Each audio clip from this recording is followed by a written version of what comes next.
Hi, today I am going to give you a brief about students' success. ఇది స్టూడెంట్స్కి are పేరెంట్స్కి ఎవరికైనా కానీ జనరల్గా ఒక స్టూడెంట్ కానీ పేరెంట్ కానీ క్లాస్లో మా అబ్బాయి లేదా మా అమ్మాయి ఫస్ట్ రావాలి అనుకోవడంలో తప్పేం లేదు. స్టూడెంట్ కూడా నేను బాగా చదువుతాను కాబట్టి నేను ఫస్ట్ వస్తాను అని చెప్పి ఆశించడంలో కూడా తప్పలేదు. ఆశించాలి కూడా. ఎందుకంటే దేంట్లోనూ పోటీ లేకపోయినా చదువులో మాత్రం కంపల్సరీ పోటీ ఉండాలి. స్పోర్టివ్ పోటీ అంటే వాళ్ళకి కొన్ని విషయాలు తెలియకుండా మనమే తెలిసేసుకుని మనమే సక్సెస్ అవుదామని అలాంటి పోటీ ఉండకూడదు. ఎలాంటి పోటీ ఉండాలి? నలుగురు కలిసి కంబైన్డ్ స్టడీ చేసుకుని వాళ్ళకంటే మనకి ఎక్కువ మార్కులు రావాలి అనే ఒక పోటీతత్వం అనేది అవసరం. అయితే చాలామంది పేరెంట్స్ నాతో డిస్కస్ చేసినప్పుడు ఏమంటారంటే, సార్ మా అమ్మాయికి కానీ లేదా మా అబ్బాయికి కానీ 98 మార్క్సే వస్తున్నాయి, 100 రావట్లేదు, 100కి 100 రావట్లేదు, మీరు ఒకసారి మా స్టూడెంట్తో మాట్లాడతారా? ఇక్కడ నేను అడిగే క్వశ్చన్ ఏంటంటే 100కి 98 వచ్చినప్పుడు 100 రాకపోతే ఏమైంది? ఎన్ని మార్కులు తగ్గని? 2 మార్కులే కదా. తగ్గిన మార్కులు ఎందుకు చూస్తున్నారు మీరు? వచ్చే మార్కులు ఎందుకు చూడట్లేదు? 100లో 98 వచ్చినాయి, అది ఎందుకు చూడట్లేదు? అఫ్కోర్స్ మీరు ఆశించడంలో తప్పులేదు. మరి మనకు వచ్చినాయా అంటే మనం ఏమంటామంటే ఇప్పుడు ఆన్సరు, మా చిన్నప్పుడు ఏదో గవర్నమెంట్ స్కూల్లో చదువుకున్నాం, ఇప్పుడు ఇంటర్నేషనల్ స్కూల్లో చదివిస్తున్నాం మా పిల్లల్ని, మేము ఆశించడంలో తప్పేం ఉంది? తప్పేం లేదు, కరెక్టే.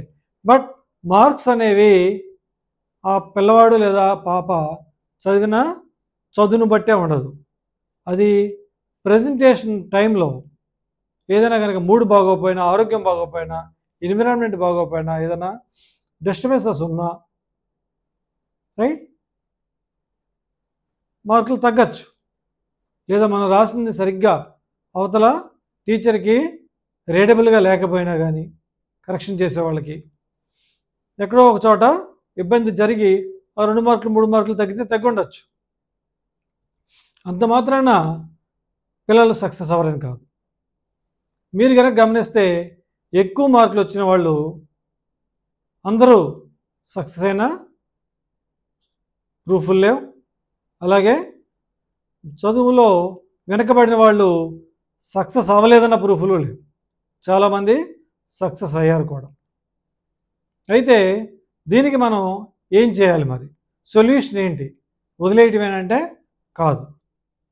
మీ పిల్లలు 100 మార్కులు వచ్చినా, 100కి 100 వచ్చినా, 100కి 90 వచ్చినా, 100కి 60 వచ్చినా సరే సక్సెస్ అవ్వాలి, లైఫ్లో వాళ్ళు స్టాండ్ బై అవ్వాలి అంటే మనం ఏం చేయాలి? వాళ్ళకి ఒక డ్రీమ్ని బిల్డ్ చేయాలి. వాళ్ళకి ఒక డ్రీమ్ని బిల్డ్ చేయాలి. సో డ్రీమ్ ఎలా ఉండాలి ఏంటి అనేది చాలా వీడియోస్లో చాలామంది చెప్పారు. స్మార్ట్గా ఉండాలి. స్మార్ట్ అంటే స్పెసిఫిక్ అని, మెజరబుల్ అని, అచీవబుల్ అని, టార్గెట్ ఓరియంటెడ్ అని, రియలిస్టిక్ అని, రైట్ ఒక్కొక్క అక్షరానికి ఒక్కొక్క మీనింగ్ చెప్పారు. బట్ ఎందుకు ఉండాలి? డ్రీమ్ ఎందుకు ఉండాలి? డ్రీమ్ అంటే ఏంటి? రైట్ డ్రీమ్ అంటే మీ స్టూడెంట్కి ఏదైతే పెద్ద అయిన తర్వాత అవ్వాలనుకుంటున్నారో అది డ్రీమ్. లేదంటే ఒక 6 నెలల్లో ఏం సాధించాలనుకుంటున్నారో అది డ్రీమ్. ఒక 4-5 ఇయర్స్లో ఏం సాధించాలనుకుంటున్నారో అదొక డ్రీమ్. ఇప్పుడు నేను స్కూల్ పిల్లలకి చెప్పే డ్రీమ్ ఏంటంటే, మీరు డాక్టర్ అవ్వాలన్నా, యాక్టర్ అవ్వాలన్నా, లేదంటే ఒక ఇంజనీర్ అవ్వాలన్నా, ఒక ఐఏఎస్, ఒక ఐపీఎస్ అవ్వాలన్నా మీకు ఇన్స్పైరింగ్ పర్సన్ ఎవరో తీసుకోండి, లేదా మీకు ఇన్స్పైరింగ్ ఫీల్డ్ ఏదో తీసుకోండి. ఆ ఫీల్డ్కి సంబంధించినటువంటి లేదా ఆ పర్సన్కి సంబంధించినటువంటి ఫోటో ఒకటి కలెక్ట్ చేయండి. ఆర్ సెల్ఫీ దిగలిగితే మీరు ఉన్నట్టుగా ఆ ఫోటో తీసుకోండి దాంట్లో వాళ్ళతో లేదా ఆ వస్తువుతో. ఆ ఫోటో తీసుకుని దాన్ని ఫ్రేమ్ చేయించి మీరు రోజు నిద్రపోయే బెడ్రూమ్లో మీ బెడ్కి ఎదురుగా ఆపోజిట్ మీరు మార్నింగ్ కళ్ళు తెరిచి చూసేసరికి ఎదురుగా ఆ ఫోటో కనిపించాలి. మీకు ఆ ఫోటో చూడంగానే ఎస్ నేను పెద్ద అయిన తర్వాత ఇది అచీవ్ చేస్తాను అని చెప్పి మీకు నమ్మకం కలగాలి. అలా నమ్మకం కలిగేటువంటిది మీరు ఎంచుకోండి. అవుతానో అవ్వనో అనే అనుమానంగా ఉన్నది మీరు ఎంచుకోవద్దు. నేను ఇది అయ్యి తీరాలి, ఇది నా డ్రీమ్ అనేదాన్ని మీరు ఎంచుకోండి. దాన్ని మీ బెడ్కి ఎదురుగా మీకు ఎక్కువసార్లు మీ హాల్లో కానీ మీ ఇష్టం ఎక్కడైనా కనిపించేటట్టుగా పెట్టుకోండి. కనిపించకుండా దాచుకునేటట్టు పెట్టద్దు. ఎవరికైనా తెలిస్తే నవ్వుతారని కూడా అనుకోవద్దు. ఇది నలుగురికి తెలియాల్సిన విషయం, నలుగురు మిమ్మల్ని ఎంకరేజ్ చేయాల్సిన విషయం. మీకు అబ్దుల్ కలాం గారి గురించి వినే ఉంటారు. ఆయన బుక్స్లో రాశారు, ఉపన్యాసాల్లో కూడా చెప్పారు. ఏమని? కలలు కనండి, సాకారం చేసుకోండి, ఆర్ కష్టపడండి. కళ అనేది, డ్రీమ్ అనేది లేకపోతే మనం ఎక్కడున్నామో అక్కడే ఉంటాం. ఫర్ ఎగ్జాంపుల్ చూడండి, ఈ పెన్ను ఉంది నా చేతిలో. ఈ పెన్నుని నేనేమీ చేయట్లేదు, వదిలేస్తున్నా. ఏమైంది? కింద పడిపోయింది. ఇది ఎందుకు పడిందో మీ అందరికీ తెలుసు. ఎందుకు పడింది? ఇది ఇలా వదిలేస్తే ఎందుకు పడింది? ఎందుకంటే ఒక ఫోర్స్ అప్లై అయ్యింది దీనికి. ఏం ఫోర్స్ అది? Gravitational force. మనకు కనిపిస్తుందా అంటే కనిపించదు. ఇది ఆల్రెడీ సైంటిస్టులు ప్రూవ్ చేశారు. ఒక చెట్టు మించి కాయ పడినా, బాల్ పైకి వేసేది కింద వచ్చినా, ఏం జరిగినా కానీ అది ఒక గ్రావిటేషనల్ ఫోర్స్ అప్లై అయింది అని చెప్పి. మరి ఈ అరచేతిలో ఈ చివర పెట్టిన పెన్ను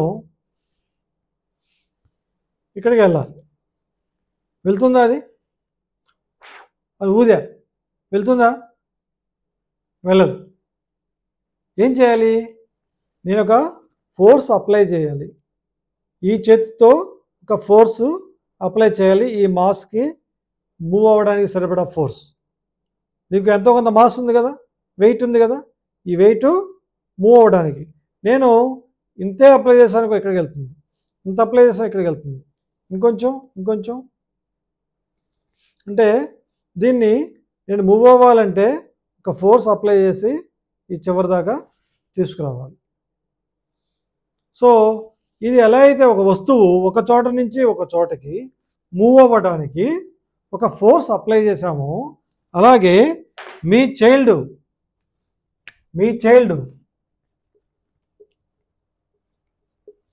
ఈ స్టేజ్ నుంచి ఈ స్టేజ్కి అంటే ఏంటి?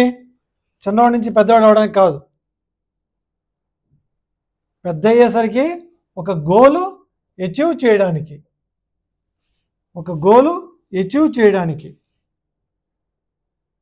ఇక్కడ ఒక ఫోర్స్ అనేది అవసరం. ఏం అవసరం? ఫోర్స్. ఈ ఫోర్స్ని ఏమంటామంటే సైంటిఫిక్గా డ్రైవింగ్ ఫోర్స్ అంటాం. Driving force.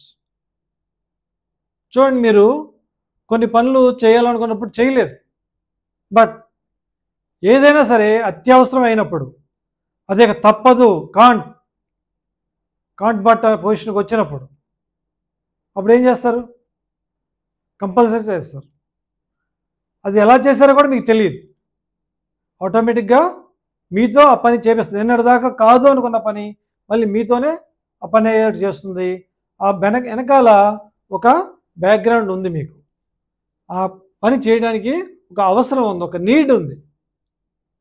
ఆ నీడు మిమ్మల్ని ఆ పని చేపిస్తుంది. అలాగే మీ పిల్లవాడికి లేదా మీ పాపకి, మీ చైల్డ్కి ఆ గోల్ ఎందుకు పెట్టుకోవాలి, ఆ గోల్లో అవసరం ఏంటి అనేది మీరు ఎక్స్ప్లెయిన్ చేసి ఆ గోల్ని మోటివేట్ చేయగలిగితే, ఆ గోల్లో ఉన్నటువంటి బెనిఫిట్స్ ఏంటి, ఫ్యూచర్లో ఆ గోల్ రీచ్ అయితే నీకేమేమి ఉపయోగాలు ఉంటాయి అనేది కనుక మీరు ఎక్స్ప్లెయిన్ చేయగలిగితే అది డ్రైవింగ్ ఫోర్స్ అవుతుంది. మీ చైల్డ్కి అది డ్రైవింగ్ ఫోర్స్ అవుతుంది.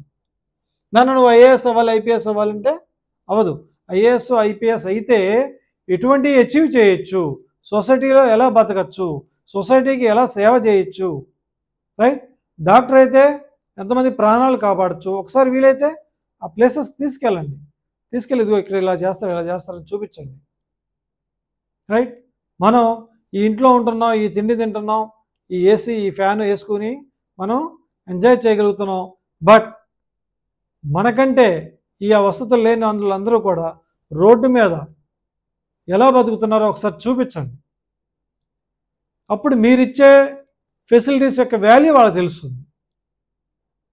పిల్లల్ని ఇంట్లోనూ ఇల్లు స్కూలు లేదంటే సినిమా కాకుండా కొన్ని సాంఘిక కార్యక్రమాల్లో చారిటీస్లో కూడా పార్టిసిపేట్ చేయించండి.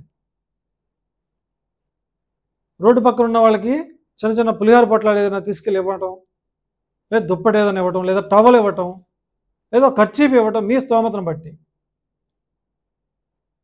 అవి చేస్తే ఏమవుతుందంటే పిల్లల్లో ఇలాంటి వాళ్ళకి ఇంకా పెద్ద అయిన తర్వాత ఇంకా హెల్ప్ చేయాలి, నేను హెల్ప్ చేయాలంటే నేను హెల్ప్ చేసే స్టేజ్కి రావాలి. నేను హెల్ప్ చేసే స్టేజ్కి రావాలంటే నేను బాగా ఒక ఉన్నతమైన స్టేజ్కి రావాలి. ఉన్నతమైన స్టేజ్కి రావాలంటే నేను ఇప్పటి నుంచే కష్టపడి చదవాలి అనేది అలవడుతుంది వాళ్ళకి. ఆ జీల్ ఉన్నప్పుడు, ఆ గోల్, ఆ డ్రీము ఉన్నప్పుడు మార్కులు 60 వచ్చినా 70 వచ్చినా 90 వచ్చినా డజంట్ మ్యాటర్, వాళ్ళు అనుకున్నది సాధిస్తారు. సో ఈ వీడియోలో నేను చెప్పింది ఏంటి, dream is a driving force. అది డ్రీమ్ ఎలా ఉండాలి ఏంటి, ఇంకా స్పెసిఫికేషన్స్ ఏంటి అనేది మనం తర్వాత వీడియోలో మాట్లాడుకుందాం. బట్ మీ పిల్లవాడికి లేదా మీ పాపకి ఏం డ్రీమ్ ఉందనేది ఫైండ్ అవుట్ చేయండి, కూర్చొని మాట్లాడండి, రైట్? ఒకవేళ మాట్లాడారు, వాళ్ళు అనుకున్నది మధ్యలో మార్చేస్తారు. ఒక్కోసారి పిల్లలు ఏంటంటే జనరల్గా పోలీస్ సినిమాలు ఏదైనా చూడంగానే పోలీస్ అవ్వాలనుకుంటారు, లేదా డాక్టర్ ఓరియంటెడ్ సినిమా చూపించండి మళ్ళీ డాక్టర్ అవ్వాలనుకుంటారు నెక్స్ట్ డేని. వాళ్ళు మార్చచ్చు, తప్పేం లేదు.